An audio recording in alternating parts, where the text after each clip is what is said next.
Alors bonjour, je vais vous parler de la dégradation des acides gras. On parle d'oxydation des acides gras. Cette courte capsule parlera uniquement de l'oxydation des acides gras linéaires saturés à nombre pair d'atomes de carbone. Autrement dit, une grande majorité des acides gras. Alors la première étape de la dégradation des acides gras commence par une activation de ces acides gras. En effet, avant de pouvoir être oxydés, les acides gras doivent être activés et cette activation requiert de l'énergie qui est fournie sous la forme d'ATP. Alors cette activation a lieu dans le cytosol. Elle est catalysée par une enzyme qu'on appelle l'acylcoenzyme A synthétase. Alors le premier temps, l'ATP va réagir avec l'acide gras pour former un anhydride mixte. Donc on va libérer comme ça un pyrophosphate. Et dans un deuxième temps, l'acyle AMP formé va réagir avec le coenzyme A pour donner un thioester. Il va y avoir donc libération d'AMP et formation donc d'un acyle coenzyme A. Alors dans un deuxième temps, il va y avoir donc entrée de l'acide gras dans la matrice mitochondriale, puisque la dégradation des acides gras se fait dans la matrice mitochondriale. Alors cette entrée passe par un transfert du groupement acyle sur une protéine qu'on appelle la carnitine. Alors ce transfert donc est catalysé par la carnitine acyltransférase 1 et cette acylcarnitine donc va pouvoir traverser la membrane externe et va se retrouver dans l'espace intermembranaire. L'acylcarnitine va traverser cette membrane interne par l'action d'une translocase. Et enfin, au niveau de la matrice mitochondriale, il y aura un transfert de l'acylcarnitine sur le coenzyme A grâce à une enzyme qu'on appelle la carnitine acyltransférase 2. Alors, cet acyl-CoA qui se retrouve dans la matrice mitochondriale va être disponible pour réaliser la dégradation des acides gras. On parlera de bêta-oxydation. Alors, on notera que la carnitine est régénérée et va retourner dans le cytoplasme pour reprendre en charge un nouveau groupement acyle et le transférer ainsi dans la mitochondrie.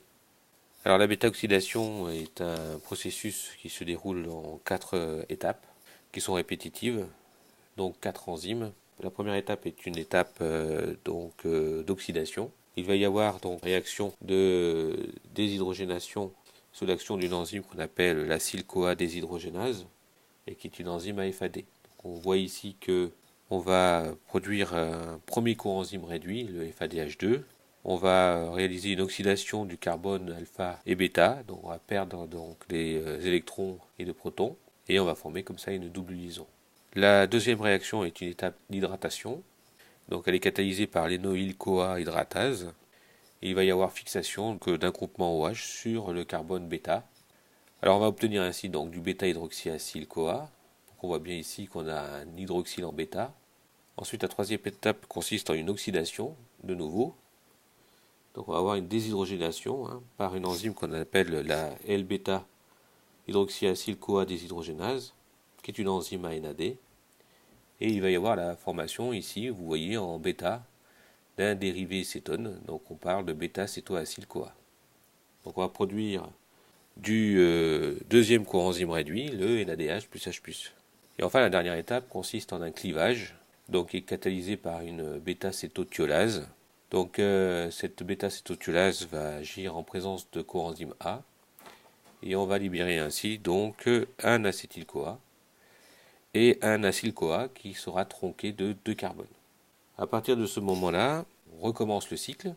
Donc si on prend le cas d'un exemple, l'acide palmitique, vous voyez, on va ici présenter l'activation. Je vous rappelle que l'activation est cytosolique.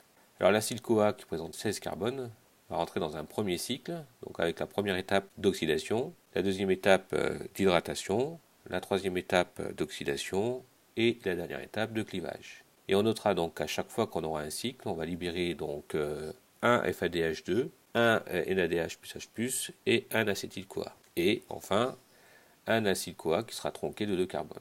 On recommence ainsi donc une succession de cycles jusqu'à ce que l'acyle-CoA donc soit complètement dégradé en molécules d'acétyl-CoA. Donc en fait, on va passer ainsi donc pour l'acide palmitique de 16 carbones à 14 carbones, 12 carbones, et puis ainsi de suite, jusqu'à obtenir donc 4 carbones, qui sera le butyryl-CoA. Alors le butyryl-CoA va rentrer dans le dernier cycle. Donc le butyryl présente 4 carbones, donc on va réaliser la première réaction d'oxydation, la deuxième réaction d'hydratation, la troisième réaction donc d'oxydation, et enfin on aura un clivage.